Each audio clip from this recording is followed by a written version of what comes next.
এরা থাকলে বাড়িতে মেয়ের সাথে খুব অশান্তি হবে। একটু বাজার থেকে যেয়ে বিষ কিনে নিয়ে আসেন, তারপর আপনারা সবাই খেয়ে সুসাইড করে নিন, তাহলে আপনার মেয়ে ভালো জায়গায় বিয়ে হবে। ঘটক মশাই কয় কি রে? দাদা আপনি আমায় ডেকেছিলেন? হ্যাঁ হ্যাঁ, আপনাকে তো আমার দরকার ছিল।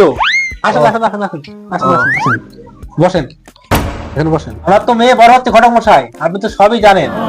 একটা ভালো ছেলের খোঁজ দেন, মেয়েটা বিয়ে দেবো। কি বলেন আপনি? আমার কাছে হাজার হাজার খোঁজ আছে, আপনার কেমন ছেলে লাগবে সেটা আগে বলেন। ছেলের খোঁজ তো আমার কাছেও প্রচুর আছে, কিন্তু যেরকম ছেলে চাচ্ছি সেরকম ছেলে পাচ্ছি না। এখনকার মেয়ের বাবাদের একটু চাহিদা বেশি, আপনার কেমন কন্ডিশন লাগবে সেইটা বলেন। শুনুন ঘটক মশাই, ছেলে এমন চাকরি করবে যার মাসে 60 থেকে 70 হাজার টাকা মাইনে থাকবে, সাথে দোতলা বাড়ি থাকবে, 4 চাকা গাড়ি থাকবে, একটা মোটরসাইকেল হলে ভালো হয়।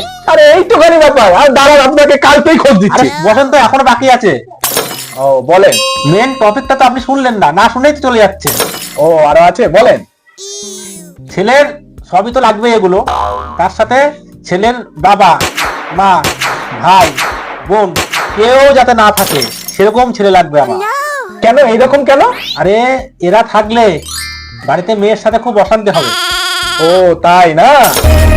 আমার সাথে পাকামো, দাঁড়া এর ব্যবস্থা নেই।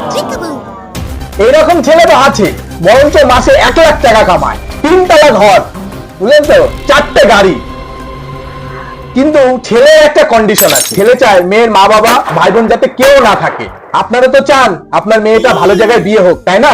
তাহলে একটা কাজ করেন, আপনি একটু বাজার থেকে যেয়ে বিষ কিনে নিয়ে আসেন, তারপর আপনারা সবাই খেয়ে সুসাইড করে নিন, তাহলে আপনার মেয়ের ভালো জায়গায় বিয়ে হবে। ঘটক মশাই কয় কি রে?